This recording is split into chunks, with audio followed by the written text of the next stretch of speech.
Hello दोस्तों, आपका हमारे YouTube चैनल में स्वागत है। दोस्तों आज हम देखने वाले हैं सेकंड ग्रेड टीचर को कितनी सैलरी मिलती है, प्रोबेशन पीरियड जो 2 साल का होता है इसके दौरान क्या क्या सुविधाएं मिलती है, कितनी नेट सैलरी मिलती है, कितनी कटौतियां होती है, तो सब कुछ हम देखने वाले हैं। और आफ्टर प्रोबेशन पीरियड के दौरान क्या क्या सुविधाएं मिलती है, कितनी नेट सैलरी मिलती है, और इसके अलावा सेकंड ग्रेड टीचर का प्रमोशन किस तरह से होता है, कितनी छुट्टियाँ मिलती है, तो संपूर्ण जानकारी इस वीडियो के अंदर हम आपको देने वाले हैं। तो सबसे पहले हम आपको बता दें कि सेकंड ग्रेड टीचर बनने के लिए आपको बीएड करना होगा, इसके बाद में आपको एग्ज़ाम क्वालिफाई करना होगा। और जब आप सेकंड ग्रेड टीचर बन जाते हो तो आपको पता होगा कि जो सेकंड ग्रेड टीचर की जॉब है वो 4200 पे ग्रेड के अंदर आती है, ठीक है, और लेवल 11 के तहत ही आती है। और जब आपका सिलेक्शन हो जाता है तो सिलेक्शन के बाद के जो 2 साल होते हैं उनको प्रोबेशन पीरियड कहा जाता है। प्रोबेशन पीरियड के दौरान आपको सैलरी कितनी मिलती है तो आप देख सकते हैं 26,500, ये एक फिक्स सैलरी है, ये आपको मिलती है। लेकिन ये सैलरी आपके सीधे अकाउंट में नहीं आती, इसमें से भी कुछ कटौतियाँ होती है। तो यहाँ पे कटौती के नाम पर आप देख सकते हैं, कटौती देखिए जीपीएफ और आरजीएचएस, जीपीएफ और आरजीएचएस। तो सबसे पहले इनकी फुल फॉर्म आप देख लीजिए ये क्या है। तो जीपीएफ है वो इसको कहते हैं जनरल प्रोविडेंट फंड, ये सामान्य भविष्य निधि है। आपके जो नेट सैलरी है इसमें से ये कटती रहेगी और जब आपका रिटायरमेंट होगा तो आपको कुल मिलाकर ये वापस मिल जाएगी। इसके अलावा होती है आरजीएचएस, इसकी फुल फॉर्म है राजस्थान गवर्नमेंट हेल्थ स्कीम, इसके तहत भी कुछ कटौती होती है। तो अब हम देखते हैं कि जीपीएफ और आरजीएचएस की कटौती कितनी होती है। तो आप देख सकते हैं 1100 रुपये तो जीपीएफ की कटौती होने वाली है, वहीं आरजीएचएस की 440 रुपये कटने वाले हैं। तो इस तरह से कुल आपके एक महीने की सैलरी कितनी कटने वाली है आप देख सकते हैं 1540 रुपये आपकी कटौती होगी।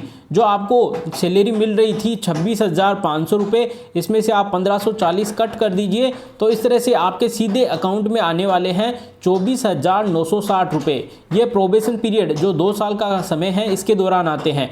और इसके अलावा यहाँ पर प्रोबेशन पीरियड के दौरान आपको और कोई सुविधाएं नहीं मिलती। यहाँ पर मकान किराया, महंगाई भत्ता वो यहाँ पर नहीं मिलने वाले। आफ्टर प्रोबेशन पीरियड 2 साल बाद में आपको जो सुविधाएं हैं वो मिलना स्टार्ट हो जाएगी। तो देखिए आफ्टर प्रोबेशन पीरियड आपकी सैलरी कितनी इंक्रीज होती है। बेसिक सैलरी यहाँ पर देखिए, बेसिक सैलरी आपकी रहती है 37,800 रुपये, ये अभी फिक्स नहीं है। इसके अंदर भी बहुत सारी आपको महंगाई भत्ता, मकान किराया, इससे संबंधित बहुत सारी सुविधाएं मिलने वाली है। इस तरह से आपकी जो नेट सैलरी है लगभग 50 से 55 हज़ार के आसपास में पहुंचने वाली है। तो बेसिक सैलरी आपकी 37,800 रुपये है।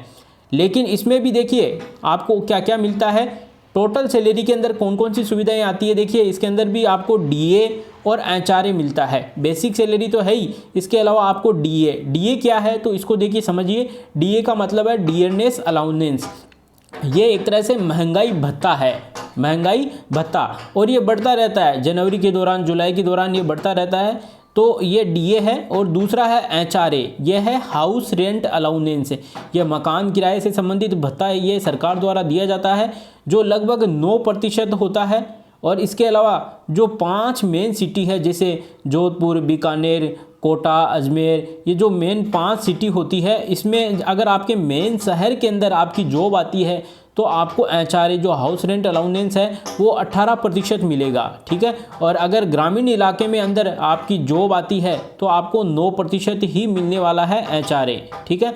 तो यहाँ पर देखिए हम काउंट करते हैं कि डीए कैसे मिलेगा आपको। तो यहाँ पर देखिए डीए जो आपकी बेसिक सैलरी रहेगी, कुल जो सैलरी आपको मिल रही है बेसिक सैलरी, इसका 42% आपको डीए मिलने वाला है। तो देखिए यहाँ पर हमने लिखा है 37,800 रुपये का 42% निकालते हैं तो निकल के आता है 15,876 रुपये।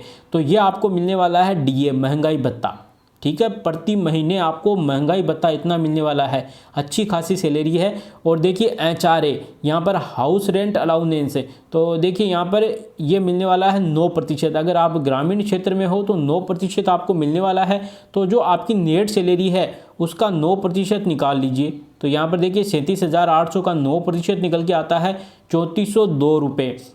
तो अब आपकी जो बेसिक सैलरी है इसके अंदर ये 2 चीज़ें और जुड़ने वाली है। तो आप देख सकते हैं यहाँ पर नेट सैलरी अब कितनी बनती है आपके 37,800 रुपये तो आपको वैसे ही मिल रहे थे, और 15,876 रुपये आपको ये महंगाई भत्ता मिल रहा है और 3402 ये मकान से संबंधित सुविधाएं, किराया वगैरह मिल रहा है। तो इस तरह से आपको नेट सैलरी कितनी मिलने वाली है, 57,078 रुपये। अब ये सीधे आपके अकाउंट में नहीं आने वाली, यहाँ पर भी कुछ कटौतियाँ होने वाली है। जितने हमने देखा था कि प्रोबेशन पीरियड के दौरान कटौती हुई थी जीपीएफ की और आरजीएचएस की, तो यहाँ पर भी वही कटौती होने वाली है। लेकिन आफ्टर प्रोबेशन पीरियड आपकी जीपीएफ, आरजीएचएस और एसआई की भी कटौती होने वाली है। अब देखिए जीपीएफ की फुल फॉर्म हमने आपको पहले बताई दी, जनरल प्रोविडेंट फंड। आरजीएचएस की ये गवर्नमेंट हेल्थ स्कीम है और एसआई यहाँ पर है ये स्टेट इंश्योरेंस, ठीक है। इस तरह से यहाँ पर आपकी 3 कटौतियाँ होने वाली है। तो यहाँ पर आप कटौतियाँ देख सकते हैं। जीपीएफ की अब आपके 2100 रुपये कटने वाले हैं, जो आपके प्रोबेशन पीरियड के दौरान 1100 रुपये कट रहे थे, लेकिन अब 2100 रुपये आपके कटने वाले हैं। और जो आरजीएचएस है इसके तहत आपके 658 रुपये कटने वाले हैं और एसआई स्टेट इंश्योरेंस के तहत आपके 2200 रुपये कटने वाले हैं। तो इस तरह आप देख सकते हो 3 कटौतियाँ यहाँ पर होती है। कुल मिलाकर आपके 4,958 रुपये की कटौती हुई है।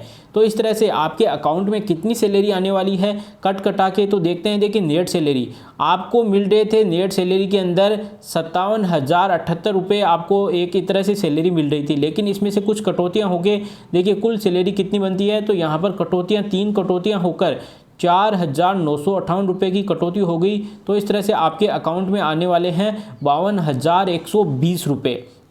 52,120 रुपये आपके खाते में आने वाले हैं। तो इतनी अच्छी खासी सैलरी मिलती है।